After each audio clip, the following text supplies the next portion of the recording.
Pembroke City Limits, where it's all about the music. I want to tell you about Pembroke City Limits in the historic Suncook Village. PCL is an award-winning bar, restaurant.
Good evening and welcome to Rock, Paper, Hand Grenades. I'm your host, Joshua Solomon, and my fearless co-host, JP Marzullo. The Honorable JP Marzullo is out on a secret mission, once again, throwing communists back over the border into Massachusetts where they belong. We wish him luck in his endeavors. We'll get a full report from him the next time he's on, and we'll see him soon. As always, Rock, Paper, Hand Grenades is sponsored by the Wilson Hill Pistol Club, the oldest sports shooting club in New Hampshire, located right here in Manchester at 1732 Lakeshore Road. It also is one of the very few sports shooting clubs that does not have a waiting list. You can get information at wilsonhillpistol.org, or you can show up to our monthly membership meetings. And the next one is the first Wednesday of every month, which is next Wednesday at 7 p.m. directly after this show. All are welcome. The training is available on our website. There should be a few trainings out there. We've got fast handgun coming up. We've got defensive handgun and defensive handgun 2 coming up over the next couple of months. So some good defensive handgun training there. Tonight we have a special guest, a new guest. We like to have repeating guests, but we have a brand new guest from Manchester, Kathleen Parkett, Representative Kathleen Parkett of Ward 5 in Manchester. So tell us, how long have you been a representative? This is my first term. It's your first term? My first term, yes. So you've had one session of one term. Yes, it's been quite an adventure. Yeah. It's been a lot of learning, big adventure, but I love it. I absolutely love it. Yeah. We've heard from folks that it can be chaotic for a freshman. It is. It's a lot to learn and really fast. And sometimes overwhelming, right? Especially if you want to do something like sponsor a bill or co-sponsor a bill. We've heard that it's stressful. Yes, it is stressful. So tell us what. Well, let's start again. Your first time guest on the show. Sure. And it's your first term. So what got you into politics? What was the motivation to run? What was the fire in the belly that sparked? So several years ago, I really started paying attention. And when I started paying attention, I started noticing, all of these things, and I wanted to help. I wanted to help make things better. I created a community group, so I brought my whole community together to work on some things, like we have some flooding problems in our neighborhood group, and then reaching out to trying to figure out who can help with what. And then I realized I really didn't have much of a voice. So I wanted to do so much to help my community, and I didn't really have a voice. I didn't have a way to do that. So somebody said to me years ago, 3 years ago now, why don't you run for office? And I said, I can't do that. I could never do that. And I did. And like I said, it's been a learning curve. It's been, but it's been a really positive opportunity. And I'm doing all of the things that I wanted to do. So it seems to me, you said you didn't feel like you had a voice. Right. But it seems to me that if someone came to you and said, hey, Kathleen, why don't you run for office? Your message was getting out. Your voice was there. Yes. Somebody noticed. Somebody noticed, yes. And enough people noticed that you were actually elected. Yes. So. Yep. So don't put yourself down there. Like I said, everyone has a voice. It's a matter of how we. Yep. And it was always kind of, speaking at zoning meetings and planning meetings and alderman meetings. There you go. So, and I've been doing all of those things for years. You gotta, get involved, and we preach that on the show. If you've got something to say, you better get up and say it. You better show up to the town meeting. You better show up to the select board meeting or the the alderman meetings and stuff like that. So.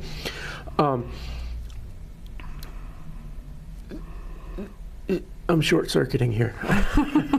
So you ran for office. I mean, how was that? Just campaigning for office is a very stressful thing. I've done it myself. You've got signs, fundraising. You've got to go door to door begging for money. I mean, how was that?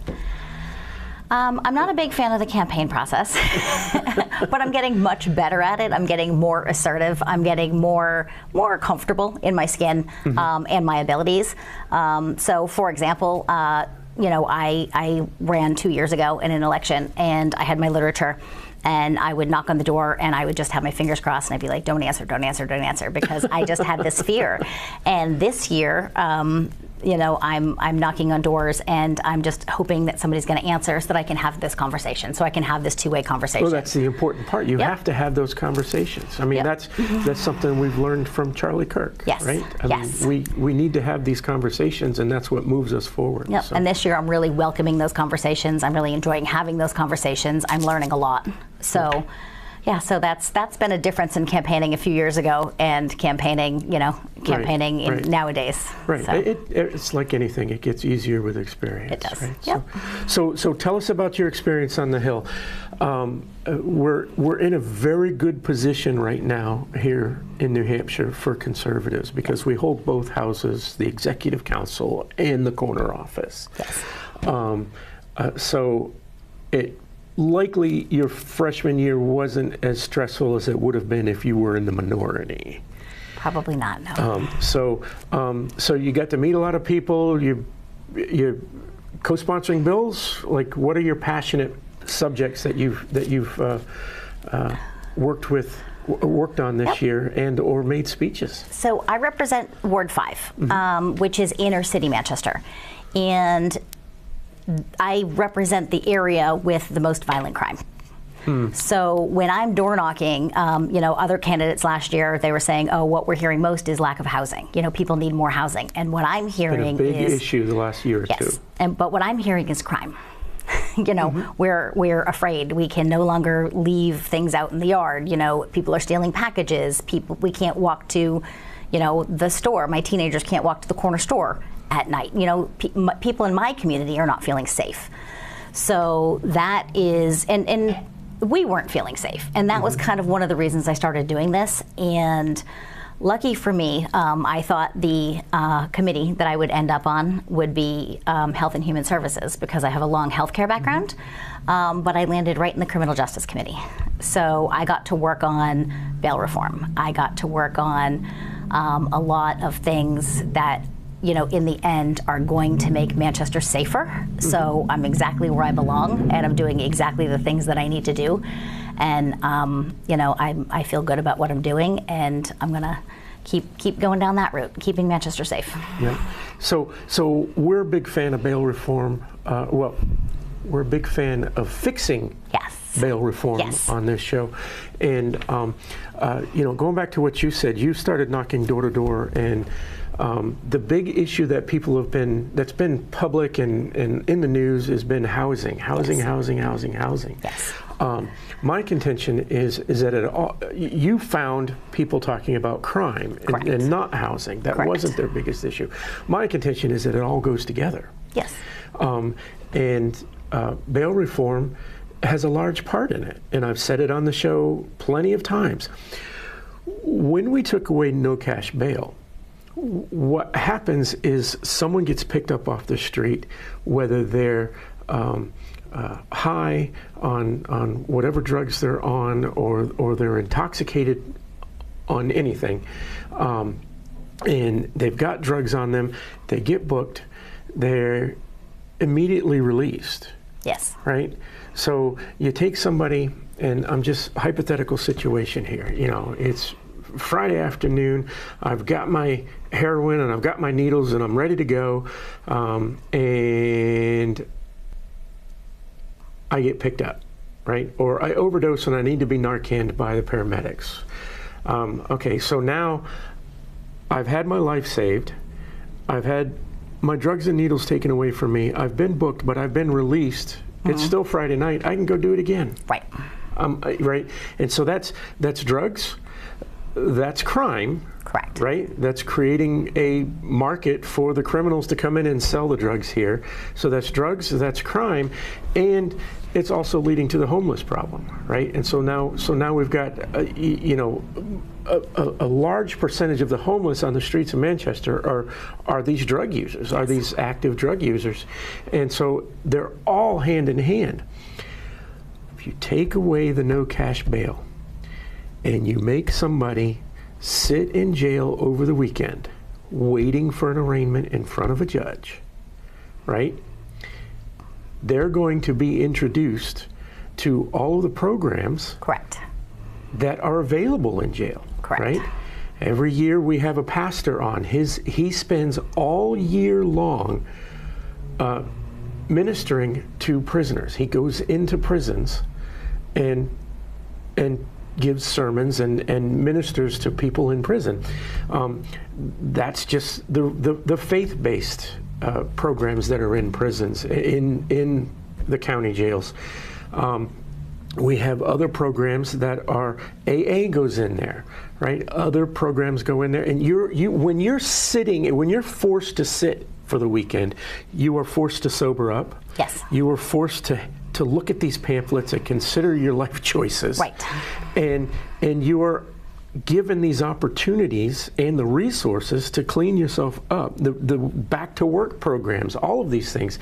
And all you have to do is not walk away with zero cash bail. So that's going to lead, this is going to lead to an improvement in all of the other situations. Absolutely. I guarantee it. And in the example that you gave, you took away the drugs, you took away the needles, and then you brought them into jail, and then you let them back out. Well, they also no longer have drugs and needles, and that's going to be the first thing they're going to want to do when they get out. So now they're going to likely commit a crime again in order to get the money to replace those drugs that was taken. So it's not just a revolving door at the jailhouse. It's a revolving door for each of the other issues that Manchester has been facing over the last 8 years. Absolutely. And some of these people are being released 5, 10, 15, 20 times. Some of them multiple times a day. Correct, with varying crimes. Our friend Terry talks about the lack of communication between, say, the police department in Rochester and the police department in Manchester. Yes. Somebody gets picked up, released in Rochester, ferried over here, released on the street in Manchester, and gets arrested for the same thing on the same day. But the Manchester police don't know that because they're not communicating. They don't have the record of something that took place. This is happening multiple times per day. So anyway, we're talking about the crime, and Right. and Well, and you some- got put on the sometimes they're- criminal they're justice committee, violent which is good, right? Yeah. Well, yes, there are violent crimes too, right? And they're also getting released. Right. So that's one of the things that I really like about, the changes that we made is the people that have the violent crimes that had no cash bail and they were getting out are now being held. Right, and now you can get a bail commissioner to come in or a bail bondsman and say, yeah, I don't like that, right? Because a bail bondsman has the right to say, no. Correct. I'm not going to put up my money for this violent criminal. Correct. And so now you're making it very difficult for a violent criminal to get back out on the street. Yep. As opposed to, like the magistrates, the magistrate that, let somebody out same Yes. day that had stabbed someone and then, let somebody out And that's important. up in It's the North important Country. that we put, especially Yeah. recidivists, in front of an actual sworn judge and not just a magistrate. Yep. So that passed. Yes. I outsigned it. Yes. Is it in effect? It went into effect, I think, the third week of September. So Okay. September, I don't remember the exact date, but September 20-something, So it that's went good. into effect. So, Yep. so we're about a month into it. Yes. Right. So we can't expect instant changes. No. Everybody's used to instant information, instant Right. answers. That's what the information age, but information age is Yes. with the internet. But we're not going to get that. So hopefully I've we also start done- seeing something in the next 6 months. Yeah, or I've done so. some ride-alongs this year with the Manchester Police, Oh, which has really? been great. Tell me how that And goes. It was great. It was I'd great. like to hear about Yeah, it. I'm going on. I got to know one of the officers I still keep in touch with that I rode with, and she actually says that they're seeing a difference. Even in those few weeks since it's been in effect, she said small differences so far, but they're starting to see a difference. So.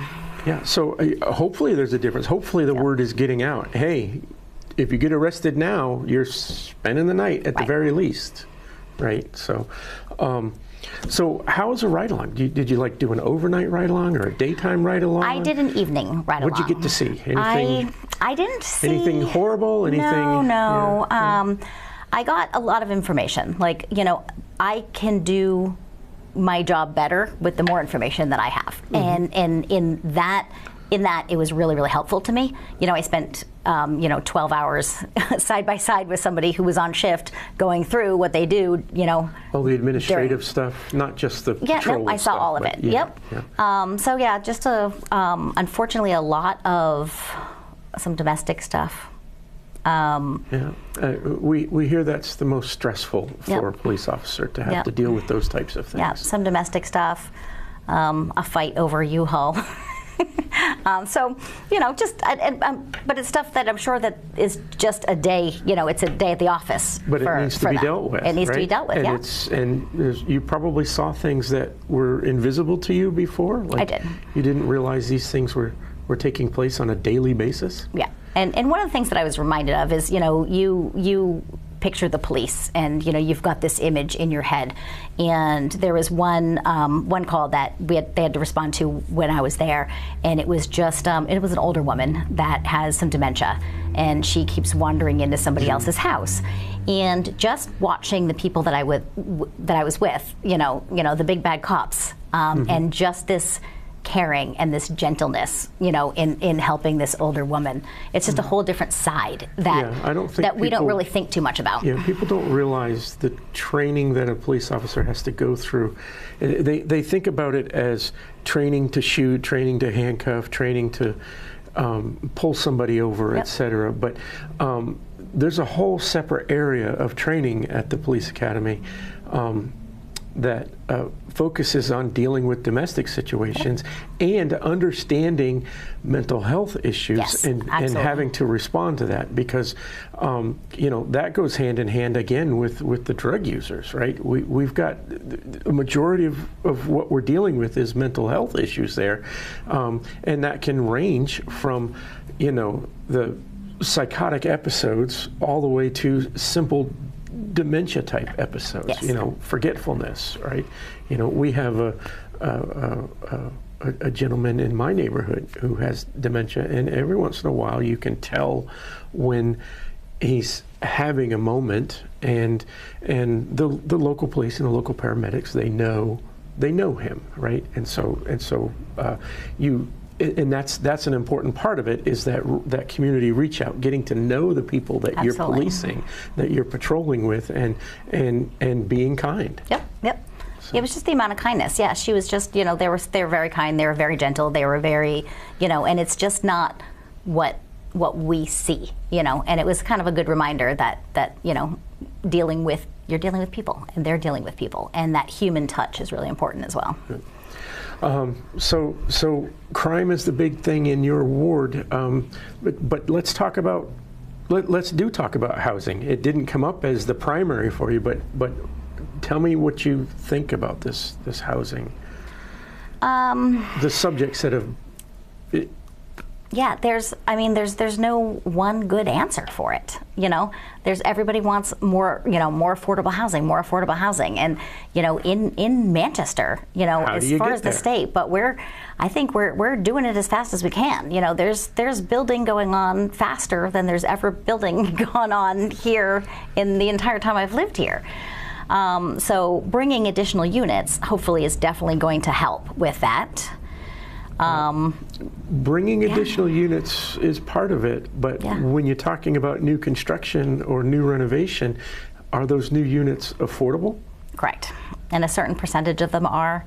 What I'd like to see, and I was actually speaking with a builder. I went to a meeting, and a builder was there the other day, and I said, this would be amazing. And is more single-family homes, because if we have more single-family homes, we can have people moving out of those apartments, so we can have more people moving into the apartments, and that's an area that we're really lacking too.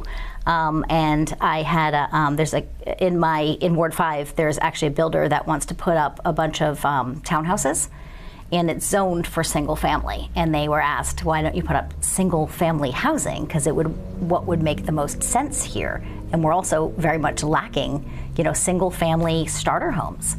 And they said it's just not cost effective to be built right now, which is really sad. And I can see that, right? A single family home, even on, whatever the minimum lot size is, you take a quarter acre and put a single family home on it, we're talking about $500,000. Right. Right? If it's a brand new build, and if it's an existing build, it's probably more than that. Right. Right. So I agree. I prefer single family homes myself, but townhouses are kind of the next best thing. Yeah. And then we're talking about apartments. And I just feel like it's something that's loaning to the problem is, there are so many people, young families that were, they're in a position, or they were in a position just a few years ago to purchase their first home. And that's such a big deal for a lot of families. And there just are no homes available, so they're in the apartments still, when otherwise they would be moving into, a single family housing. So it's kind of just one of the problems that is kind of gumming it all up. And like you said, there's no lightning bolt type answer there. Nope. Because the builders they're stuck at the cost of materials. Right. They're stuck at the zoning permits, the money needed to get the permits, and things like that. I have an acquaintance who just built an ADU onto their home, and they were hit with, and this isn't Manchester, it's a neighboring town, but it goes to some of the problems there. It's an ADU added on. It increases the housing availability in the area, but they had a surprise cost at the end, which was the occupancy. They needed to pay a $5,000 fee, not for the occupancy permit. So all of that stuff was put together, but in order to have 911 notify 911 and all of the emergency services that there's a second unit here, that administrative fee was $4,000. Wow. $4,000 to alert everybody and get, alert the post office that there's Yep. a new unit there, and alert 911 that there's a new unit there, and get all the maps updated. That's incredible. But that's the type of administrative red tape Right. that should be taken away. Correct. Like someone like you, as a representative Yep. or a future alderman. Are you running? I am. Okay, we'll talk about that in a am. minute. But I just wanted to make sure I got that right. Yes, I am. I want to volunteer you for something you're not planning on doing. But that's the type of red tape that I think needs to be stripped out of these things, right? You're adding cost, right? Of course, that goes into the cost of the unit. If they're ever going to resell that property, well, that's a cost that didn't add value to the home. No. Right? Exactly. It didn't do any of that, but it was an administrative hurdle that needed to be overcome. And I'm a fan of removing those hurdles. So if you're aware of any of those hurdles that you can speak about, let's get rid of them. Okay, I don't know, I don't serve. I'm just saying that's part of the housing problem. Yeah, That's I part of the don't serve on the expensive housing committee, problem. so things like you just mentioned, I wasn't aware of that. Yeah. But that's really good information to know, and definitely something to work on, because that's a very expensive hurdle. Yeah, you'll be voting on some of these things Yeah. as they bring these things up. So it's important to understand, that's part of the housing problem, right? You can't just mandate a reduction in expense. Correct. So you're having fun as an elected official in Concord, and you're just so into that. You're having so much fun at $100 a year that you decided to just I'm going to do it again. do more. I'm going to do more, yes. Yeah. So I'm going to do more. Tell us what prompted you to do that. Yes. So we're 6 days out from municipal elections, and I am also running for Ward 5 alderman, on top of being a state rep. And Does alderman pay more than $100 a year? It does, but nothing, Not a salary. No, but I'm not going to go buy a vacation State home. House is Definitely still not. in the dark ages. Yep. No. So you're going to run for alderman, and gonna run for are alderman. you running against anybody? An incumbent I am. Democrat, hopefully? Knock them out? Yep, I'm running against a Democrat. He had served 2 years on the school board, and our current incumbent is retiring. Okay. So I've never held that position. He's never held that position. We're both new. Okay. So, Okay. yeah, So you're attending all the meetings, and you're... I'm attending all the meetings. Have you had a debate?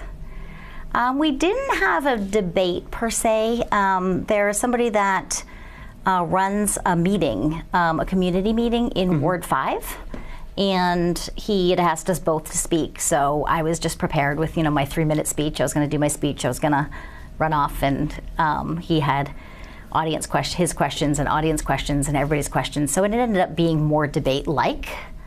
Yeah. So, but that feels like it was so long ago. I think that was in August. Any polling numbers? Any clues as to how this is going to go for you? Not for me. No. I'm actually feeling good. I'm feeling good. I've done the work. I've knocked the doors. I've held the signs. I've done everything that I'm feeling good, knowing that there's nothing that I should have done that I didn't. Good. I put it all out there. I spoke to so many people, so many people. I've attended so many community meetings, and I'm feeling really good. How do you feel about how things are going under Jay? Under Jay, Jay actually, Jay's the reason I'm running. Jay had actually called me and said, "Can you run for alderman?" And I said, "Yes, I will." And here we are. So you've got the mayor's endorsement. I've got the mayor's. I do. You should have led with that. I do. I told you I've got this bit of a shy streak. So yeah, no, I do. Come on over. Hello. We are going to have another special guest, a returning guest. Yes. Representative Terry Roy. A guest who was 30 minutes late because a half-an-hour trip took an hour tonight. Yeah, well, there's Terry, a few closed roads in Manchester. Well, it was 101. There was an accident. Oh, was there? Yeah. So. they're trying to get some things finished up before the snow flies. And I see you've got a nice shiny hat, and it's not embarrassing to wear today because they actually won last night. Exactly. I'm a diehard fan, so I'm gonna. It didn't start out well. No, I almost changed it. I did too. I was finishing my dinner at a restaurant and I saw it, and 1 minute in, the Bruins let one go. Yeah. Right? And 2 minutes later, they let another one go. Yeah. And I'm like, okay, I'm not even going to watch it when I get home. Yeah. I got Hockey's home. just. I started watching the World Series game. And I'm like, I'll flip over and see what the Bruins are doing. And they killed it in the second period. And I'm like, okay, I'm staying right here because that's my team. Yeah, yeah. And it's much faster than baseball. Yeah. Yeah. No. So what did I miss? What did you guys get into? Let's see. We talked about bail reform. We talked about running for office and what it's like to be a freshman. We talked about running for office as alderman. She's fighting off a lot. She's glutton for punishment. I can do it. Yes, you if can. I can clerk for you, I can do this. I am one of the easiest going chairmen in that place. I don't know why you even said that. It's very fast. Very fast. Yeah, my committee rolls fast. Yeah, she's been a pleasure to have my committee as a freshman. She's learning. On the Criminal Justice Committee. Yeah, yeah. She's soaking it all up, and there's a lot of information. You know, people think you come into the criminal justice, it's all going to be about, speeding laws and this and that. We get into some deep, deep stuff. And a lot of times what you thought what you were going to do when you come into it, you end up doing the total opposite. So it's a really stressful but rewarding committee. I think it's the best committee to be on, frankly. Yeah, the late Gary Hopper, he was on that committee as well. He was. He enjoyed being on that committee and being involved in the process. Yeah, and he loved tormenting Democrats. He was so good at it. Yep. Yeah. Yeah, he was very good at that. Yeah. He was very good at crossing the aisle and breaking the ice with one of his, Gary Hopper jokes, and getting some cooperation. He was, but the people we have now, like your David Muses and stuff, I would love to have Gary back because I would just cut him loose and let him drive him insane. They're very recalcitrant. As an example, before we have our retained bills that we're dealing with right now. I got a call that I did not take. I let go straight to voicemail from the Democrat leader, Representative Harry Gathright from Nashua. And she said on the message, Terry, our side's very concerned about our safety, and we wanted to know if you could please move our room closer to the security desk. And I'm thinking, you guys are the ones killing everybody. What are you afraid of? They're concerned for their safety in the State House. Yeah, well, no, we're in a different building now. Okay. But we're in the building with the Attorney General and the court. I mean, it's and they're just trying to make it because of the lawmaker. Where was it? Michigan, who got a state rep got killed. So because of that, now they need. I never called her back, and then I saw her, and she's like, "Well, what about the safety?" I said, "There's more guns in this room right now with the Republicans on this committee. Exactly. You are the safest place you could be." And that's exactly what I was going to bring up. It's when the Republicans they changed the rules, the House rules, so that you could carry in the House. Yeah, we changed it. I mean, we ignored it when they took it, but it's officially okay now. I know that was a point of contention. Oh yeah. 4 or 5 years ago, maybe more longer than that. But the fact is, we are a constitutional carry state, Absolutely. and the representatives are citizens of the state. They can, and you're absolutely right. I was just going to say, what are they concerned about? Are they trying to make that an issue again? Yeah. They're trying to make that an issue. We don't feel safe because all of the big bad and it's MAGA Republicans carrying guns. Protesting. It's their people who freak out, and it's their people who are killing people. Exactly. So they're trying to divert from that. I'm just trying to figure out how moving us closer would because actually 30 help our feet would make safety. us safer. I didn't point out to her that we're on the ground floor and there's windows.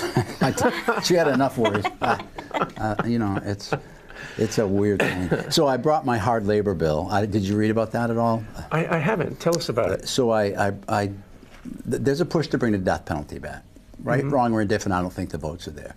So I started thinking about it. What could we do that, because the public, rightfully so, is angry at the thought of these people committing murder and going to sitting there and getting degrees and playing on iPads and working out, and, while people are out here suffering because the person they loved is gone. Right. They're getting 3 meals a day on the taxpayer's three hots in a dime. cot, medical full. And so I said, you know what? They shouldn't be happy in there anymore. We have a new commissioner now. You know, we had a very happy-go-lucky, touchy-feely, progressive commissioner, and she, for whatever reason I'm not going to get into, is not there anymore. Something to do with finances. And It's quite abrupt. yeah, quite abruptly she had to leave.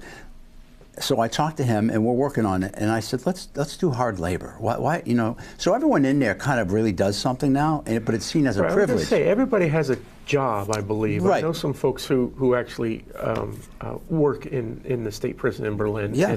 and oversee the prisoners in their daily jobs. Mm-hmm. Right? They're not correctional officers. They're administrative people who work in the prison Mm-hmm. and have prisoners work with them doing administrative jobs, cooking jobs, shop type jobs, Yeah. wood, metal, right? But that's a reward, though. If you behave well, and they're earning something Yes. for it. They're earning like points at the commissary or something like that, right? They're earning, Right. And so prison has become just an isolated little community that they get to live in for the rest of their life. Yeah, yeah. So what my thoughts were is I don't want to interrupt that, because the people that are getting out, I'd like them to learn a trade. I'd like them to feel to what it's like to actually earn your keep. But the people that aren't getting out, they should be miserable. They should be getting up and doing whatever miserable work the commissioner can find for them, 8 hours a day, 5 days a week, and that's it. There should be no downtime. There should be no rewarding job, you know, and working in administration. They should be working hard labor. You murdered a couple of our citizens. Yeah. You touched a child. You sold fentanyl to some of our citizens, right? Yeah. You're in prison for sexual abuse. Like these are things where we don't want you enjoying yourself, No. and we don't want to make it easy, and we don't want you earning degrees. And, Yeah, we're spending and- $50,000.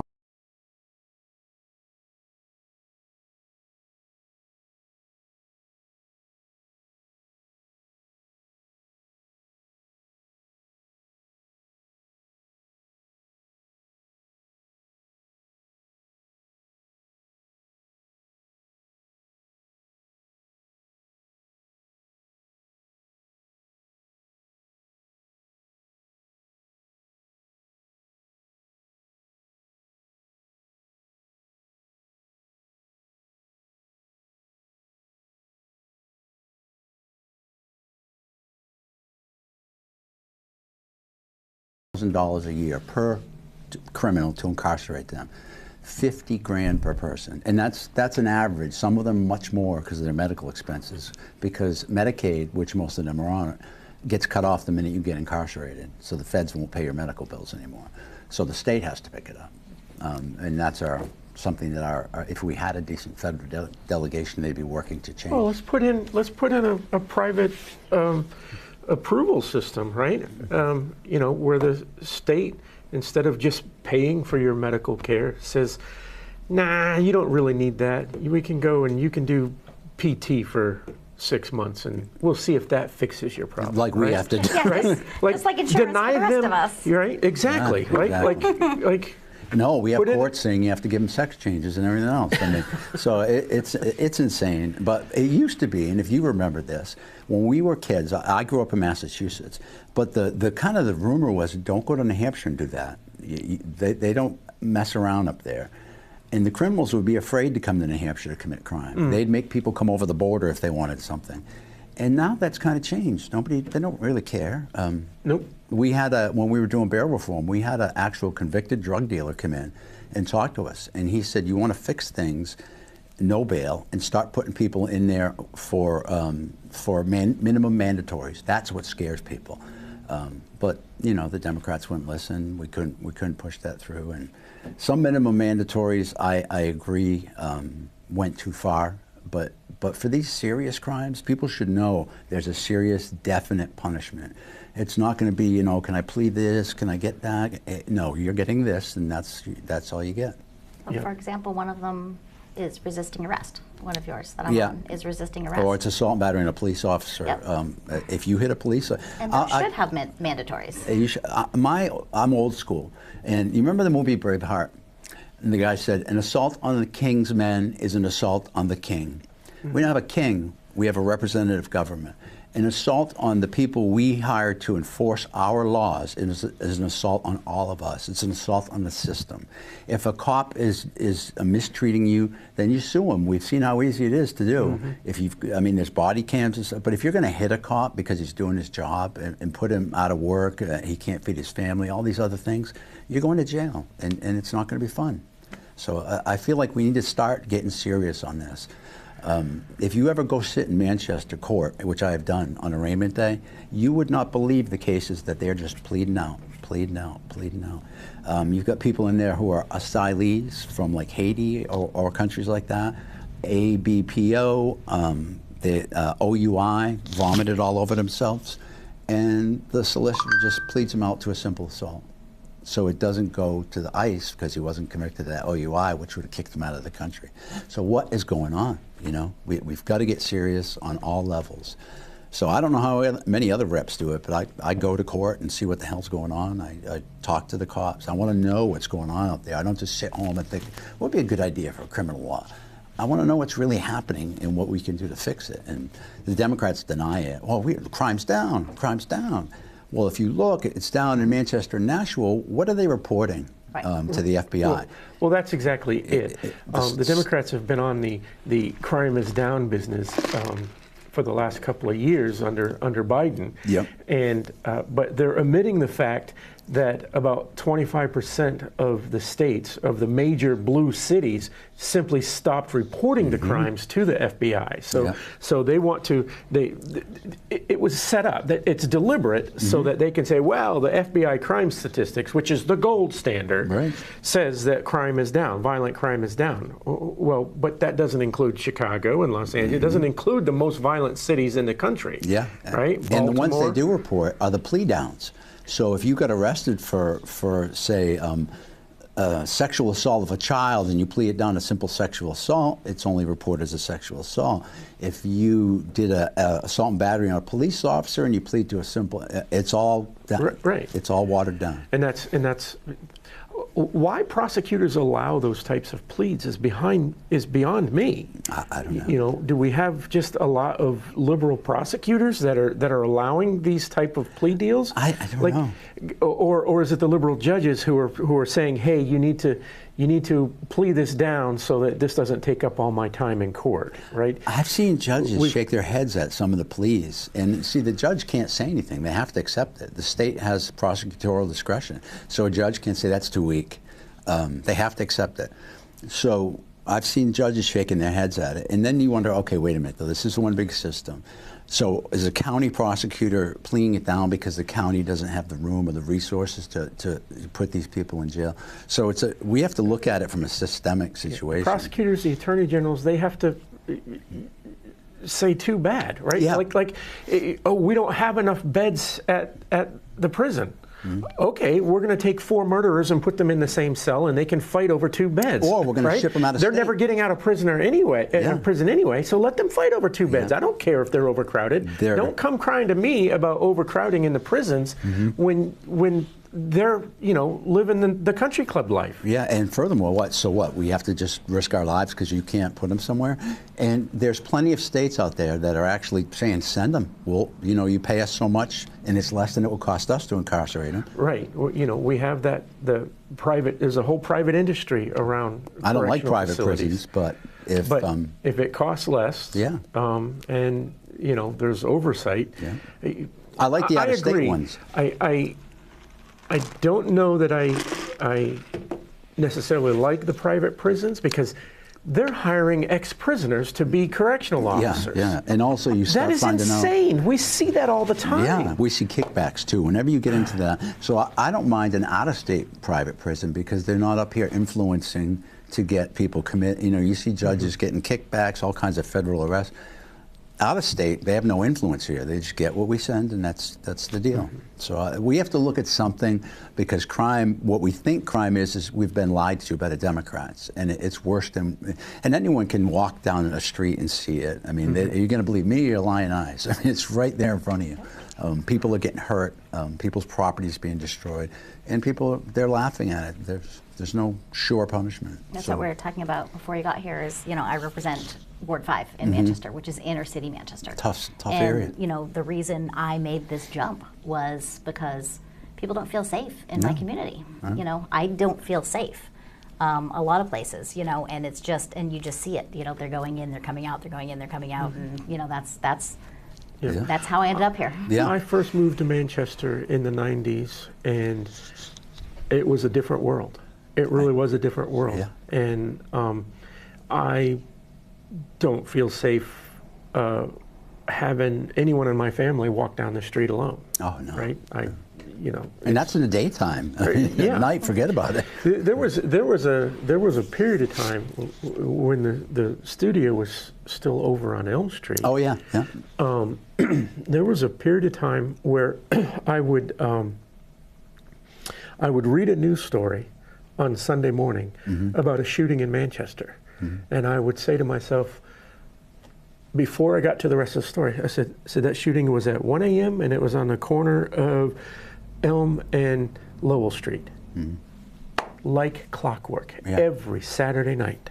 Every Saturday. I mean, you could tell. But so, and it was under our former mayor, Joyce. Yeah. And the question was, why aren't you posting a squad car right why there? Why is somebody on the beat on Saturday night? Yeah, right. Yeah, just walking. Because it was literally clockwork. It was every Saturday night. And then there was an incident at a restaurant that Gary and I used to go and eat dinner at after the show on Wednesdays, and it was a Tuesday, the day before. There was a shooting at that restaurant, right? And Gary and I were like, wow, it's a good thing we weren't there, right? First off, because we don't want to be involved. But if we were there, the other part that was good about us, if we were there, we would have had to, reach into our pockets because both of us carry, right?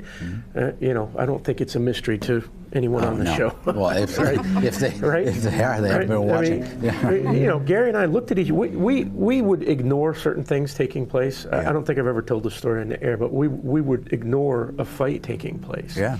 And there was a fight taking place while we were eating dinner once, and it was over a 50-cent biscuit.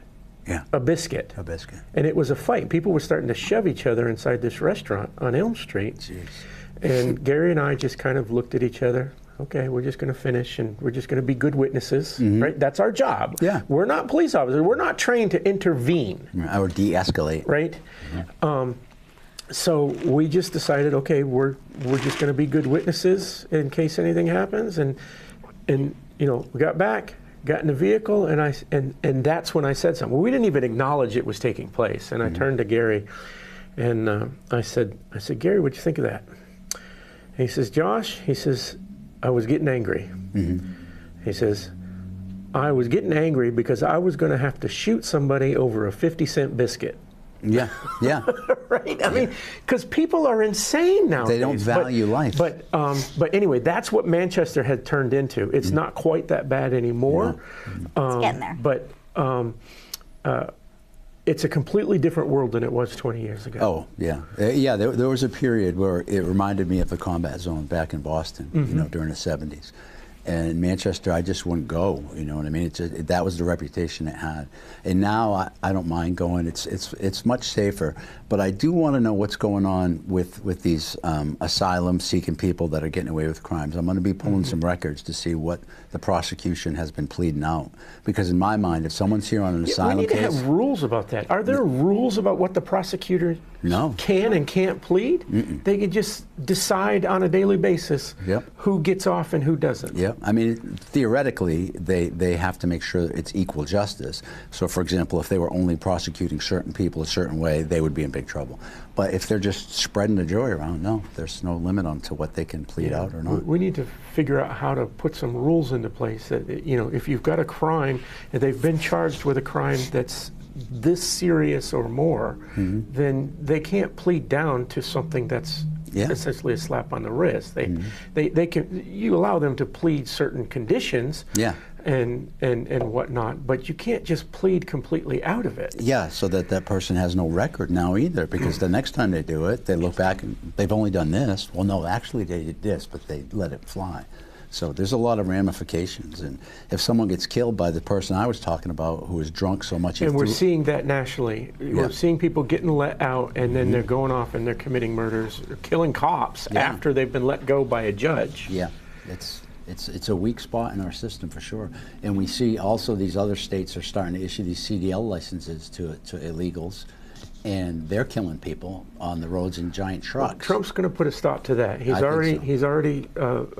They've stopped something like $30 million in funding to California. Said, nope, you're not giving out CDLs to illegal aliens anymore. Well, that's a violation of federal law, blatant. They were just doing it. I mean, they're starting to really. And what's interesting is if you look at the way they were, all the Nazis, this and that, they're ruining our democracy. But it's them that's ignoring the law, giving their finger to the federal government. You're not going to enforce assaulting ICE agents. Yeah, or allowing it. And expecting to not get thrown to the ground for it. Yeah. We don't need the National Guard. It's not for you. It's for the ICE agents that you're allowing to be assaulted. And that's insanity. When you think about places I'd like to move, those places. And what's interesting, if you ever go on Zillow, it's where you can just look at houses for sale across the country. I do it for fun, just to see what's out there. And I noticed it right away. The blue states all have all these houses for sale, but the most conservative states, there's not much there. And you can see it. California's loaded. And there was a graphic that Fox News had a couple of days ago, exactly that. It was a graphic of the 5 states that are losing the most population versus the 5 states that are gaining the most population. And the 5 states are Connecticut, Massachusetts, California, New Jersey, and Illinois. Yeah. Right? Those are the usual suspects. Yeah. And it was the same 5 states that are hemorrhaging money. Yeah. Right? Yeah. And then the 5 states that are gaining the most, Texas, Florida, South Carolina, right? They're all the red states. They're all the conservative states. If we could get the Democrats' and folks are not learning out of our property taxes, if we could get the Democrats out of the education, because that's what it is. They've jacked up our education costs so high. If we could get them out, we would be able to lower taxes and we'd start getting some of that. But people look at our property taxes and they're like, no way. I mean, this is just no way. It's all more than the darn mortgages. It's crazy.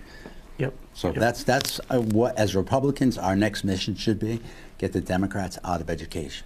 I don't know how we're going to do it, but I know that people in towns are getting railroaded because you have these people run for school board who have no experience really with contract law or anything, and they come in there for 2 years, and it's time for a new teacher contract, and then the union sends an educated, expert lawyer to come negotiate with them, and they give away the store every single time. Right. In my town, it's an extra $500,000 to $1 million every single year.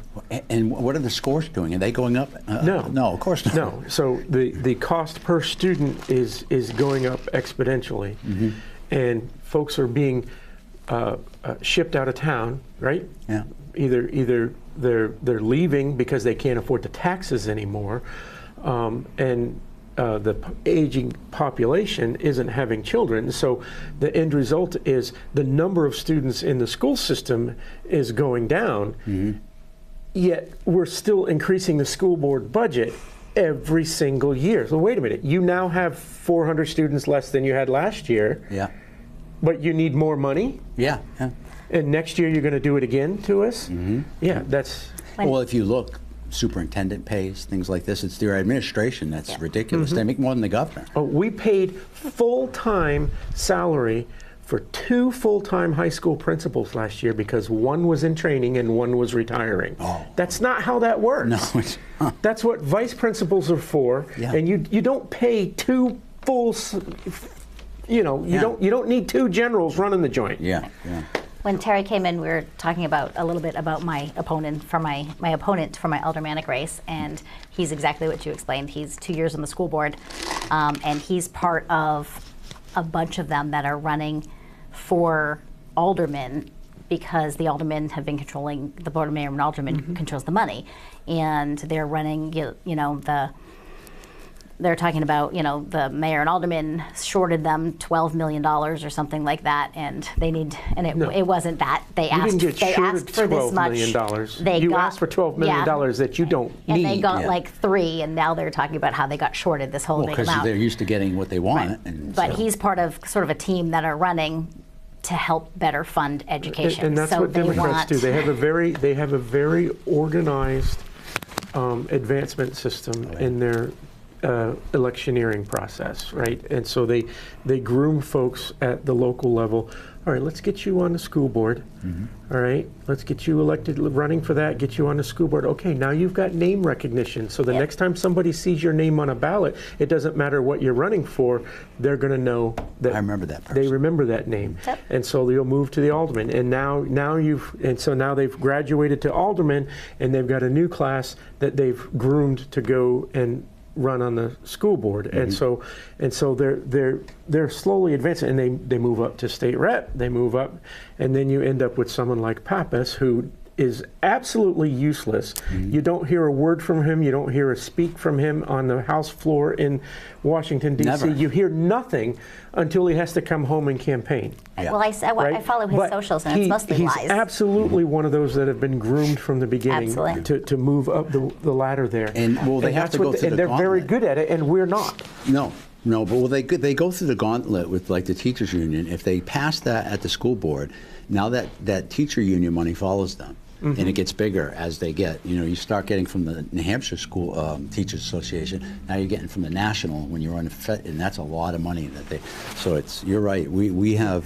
It's just a career advancement program for them, is Yeah. what it is, and they do exactly that. Like you said, now they're going to run for alderman, so now that they can control the money Correct. for the school board, that they claim that they were shorted when they weren't shorted anything. Correct. They simply didn't deserve that money. Yeah. No. Well, they're entitled to it. Right.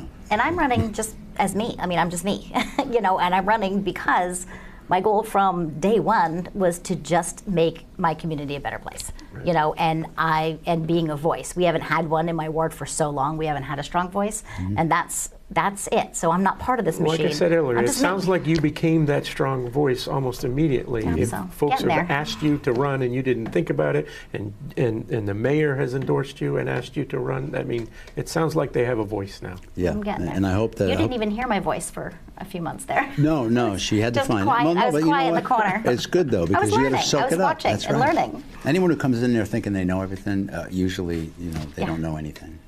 So someone who's quiet and pays attention, I think that's smart. Yep. What's And the old saying? now I'm ready.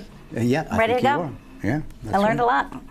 Next step is speaking on the House floor in front of the 400 people. Well, I've got my own bill, which is becoming a bigger bill, Yeah. supported by Department of Corrections. And That's great. I'm excited about it. Yeah. So, yeah. It's going to be an Ready to interesting year. fly. Interesting year coming. Yeah, I was going to ask about the year, but we're running out of time. Well, so we will have to come what back I- again as we get as I get a feel for. There were over 900 bills from the House this year. It's like a record. I don't know what everybody thought we needed bills for, but from the House, but from you guys, I don't know, Republican, no, Democrat. I've heard numbers over 1,100 in total. I think that's with the Senate combined, yeah. Some have been withdrawn, too. A bunch have been withdrawn. I hope a couple So, hundred. Are we talking about the upcoming session? Oh, Start in January. is the deadline to introduce them passed Yeah, already? That's Okay. good. Yeah, it was only 1 week, so that Okay. was a busy week putting in 900 bills. It was the week of primaries. All right, So, we are at the end. right? Election, the town election or the city election is in 6 days. 6 days. So it's on Tuesday. Yep. So this is.